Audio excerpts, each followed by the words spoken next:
Welcome to the deep dive.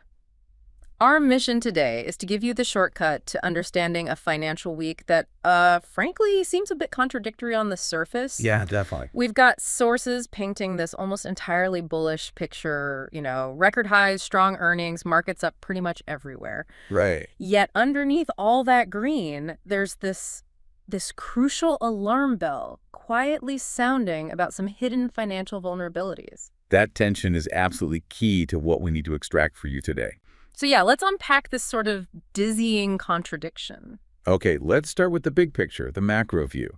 It's really dominated by, well, a lack of clarity from Washington, but surprisingly, a lot of perceived certainty coming from the Fed. That really is the great irony this week, isn't it? The government shutdown is now, what, 20 days deep? Yeah, 20 days. And it's choking off the usual flow of official economic data. We saw the big one, CPI inflation data, get delayed, though it's now apparently scheduled for this Friday. Right, which is critical timing, coming just before the Fed's rate-setting meeting on October 29th. So that Friday report could be really interesting. Absolutely. And that political backdrop, is clearly affecting sentiment, even if the markets seem to be shrugging it off for now. Right. You've got Republican House Speaker Mike Johnson basically digging in his heels. He's predicting this could be the longest shutdown in U.S. history.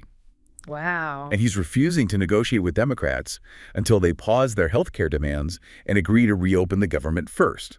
So it's quite the standoff. So you have politicians actively stopping the data flow, but the financial world is acting like it knows exactly what's coming next. Pretty much. And that confidence seems to stem directly from Fed Governor Powell. He's been very clear, hasn't he, indicating a rate cut is likely coming on October 29th. He has. There was that key quote recently, a really dovish statement where he said, and I'm quoting here, "Downside risks to employment appear to have risen." Ah, okay. That's a big tell, focusing on employment risks. That single statement really shifted market expectations almost overnight. But the dovishness, it actually goes deeper than just the potential rate cut. Oh, so? Well, Powell also signaled that the central bank might soon stop its balance sheet runoff, what we call quantitative tightening, or QT. Okay, right. Let's unpack that QT signal for a moment, because that's a technical thing, but it has huge implications, doesn't it? It really does. So QT, it started back in 2022.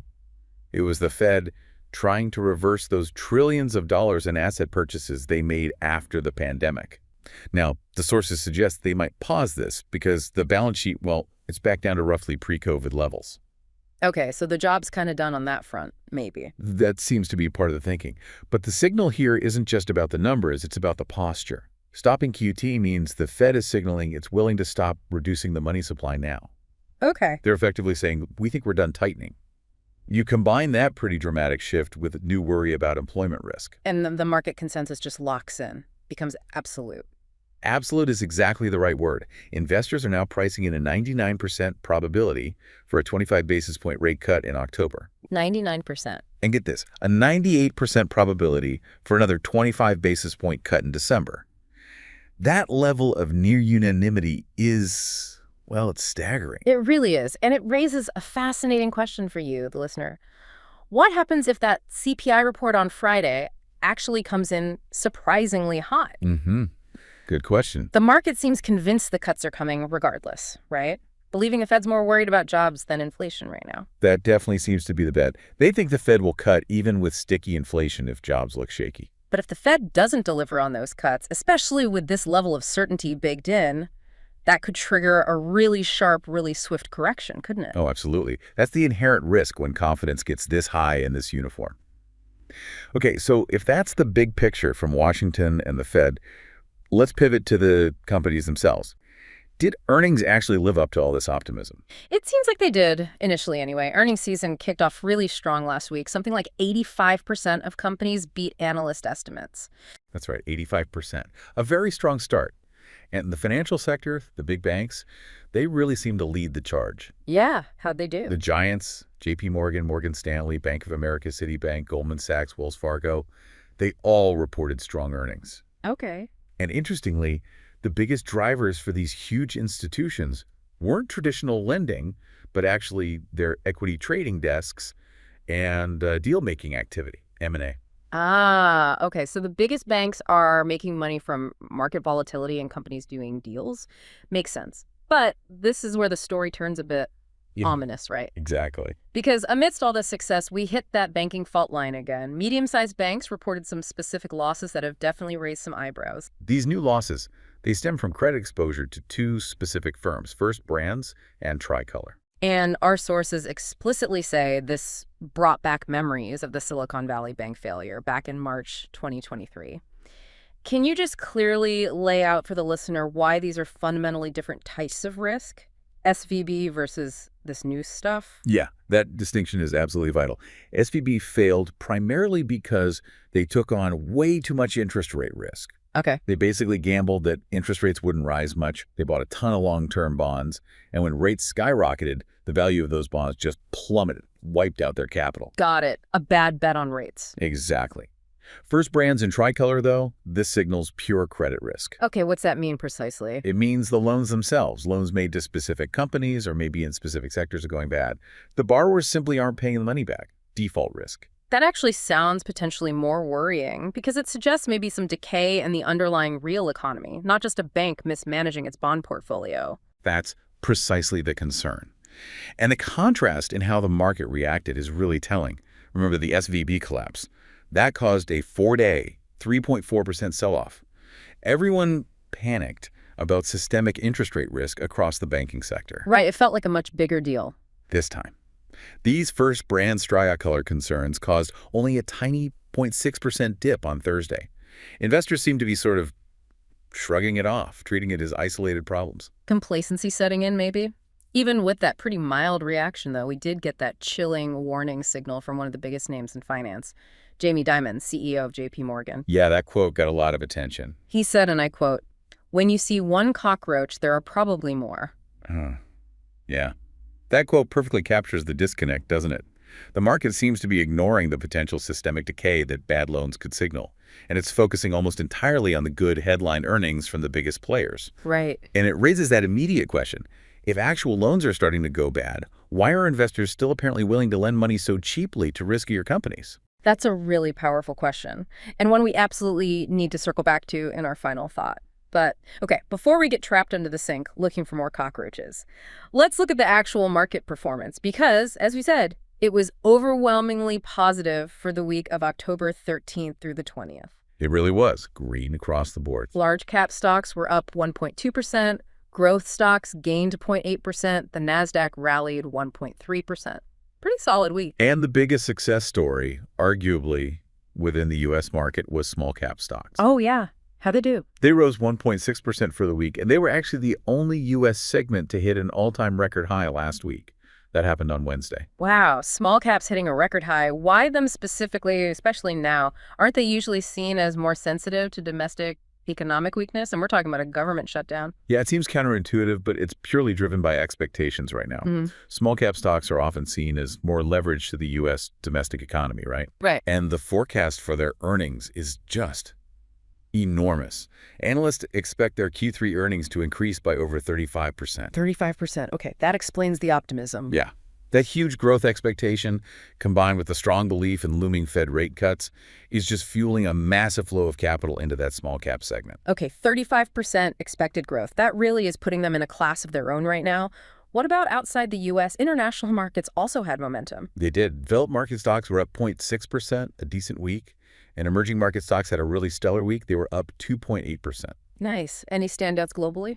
Well, if you look beyond just broad equity markets, the truly strongest performers, aside from maybe U.S. small caps, gold was the week's absolute runaway winner. Gold? How much was it up? Up 5.9%, just surged and hit another record high in the process. Wow. Why the big rush into gold right now? Is that inflation fear coming back or maybe geopolitical anxiety or? It's likely a mix, but fundamentally it's the classic flight to safety trade. When you see rising geopolitical instability, or maybe when investors start to fear that central banks might be making a policy mistake, like, say, cutting rates too soon, even if inflation is sticky, Right. gold often benefits. It acts as a kind of protective hedge against the sheer level of confidence being shown elsewhere in riskier assets. Makes sense. And the other big winner? The other big winner was the Japanese stock market. It had another absolutely blistering week, hit yet another record high. Japan just keeps going, doesn't it? It's been on a tear. It really has. They are now only 1.6% away from hitting the 50,000 level on their main index. That's a huge psychological milestone over there. Let's pivot now to the fixed income side, the bond market, because the Yeah. rally wasn't just in stocks and metals, right? Bonds rallied last week, too. They absolutely did. And this is a direct consequence of that, 99% certainty about Fed cuts we talked about earlier. Okay. The bond market is pricing it in aggressively. Exactly. The bond market is basically front-running those anticipated Fed rate cuts. Yeah. The key number to watch here is the yield on the 10-year U.S. Treasury note. It fell 6.5 basis points last week. Okay, 6.5 basis points is a decent move, but the bigger deal was where it closed, right? That's the crucial point. It closed at 3.99%. It broke below 4%. And that 4% level, that's been a really significant psychological barrier for, what, over a year A now? little over a year, yeah. Breaking decisively below 4% is highly symbolic. Okay, so let's try and synthesize this whole complex picture for the listener. What have we seen? Well, we've seen surprisingly strong corporate earnings, particularly from the big banks, driven by trading and deals. Right, we've seen this near unanimous confidence in Fed rate cuts coming very soon, pushing bond yields down below that critical 4% level. Yeah, and specific global market segments, like gold and Japanese stocks hitting fresh record highs. Even U.S. small caps hit a record. And all of this is happening against the backdrop of a U.S. government shutdown where official economic data is actually being withheld. It's quite the mix. The overarching theme seems to be that optimism is running extraordinarily high right now. Yeah. It's fueled mainly by that expectation of cheaper money coming soon, the Fed pivot. But, and this is the big but, that critical warning sign remains visible, doesn't it? It does. Investors seem to be showing a remarkably high degree of complacency about those banking issues we discussed, the ones tied to pure credit risk from firms like First Brands and Tricolor. Yeah, the market barely blinked at that news compared to SVB. Exactly. And importantly, as our sources noted, these kinds of losses from bad loans, they seem to be making headlines now with noticeably greater frequency than they were even just 2 or 3 months ago. That feels like the real potential friction point here. You've got peak optimism, peak confidence in the Fed, but default risk, actual credit losses, are starting to bubble up more visibly. Precisely. And that brings us right back to that central question that kind of links all these different pieces together, from the Fed potentially cutting rates to Jamie Dimon's warning about cockroaches. Yeah. Let's talk about corporate credit spreads. Okay, remind us quickly what those are. Sure. It's basically the difference in yield, the extra interest that investors demand to hold a riskier corporate bond compared to a super safe government bond, like a treasury. Got it. So when spreads are low, it means investors aren't demanding much extra compensation for taking on corporate risk. Exactly. Low spreads mean investors feel relatively safe, so borrowing is cheap for companies, even riskier ones. Okay. And where are spreads now? Well, here's the kicker. Our sources highlight this massive disconnect. Corporate credit spreads, specifically for high yield or junk bonds, are currently sitting at astonishing 17-year lows. 17 years. Wow. So the cost of borrowing for the riskiest companies is historically cheap right now. Historically cheap. So here is the final provocative thought we want to leave you with to mull over. Given Jamie Dimon's warning about the cockroach, signaling more losses are likely coming, and given that the actual cost of borrowing for corporations is at a 17-year low, just as these bad loans are starting to visibly emerge, what does this huge gap between the low cost of capital and potentially rising credit risk really mean for the broader market when or if this current wave of confidence finally breaks?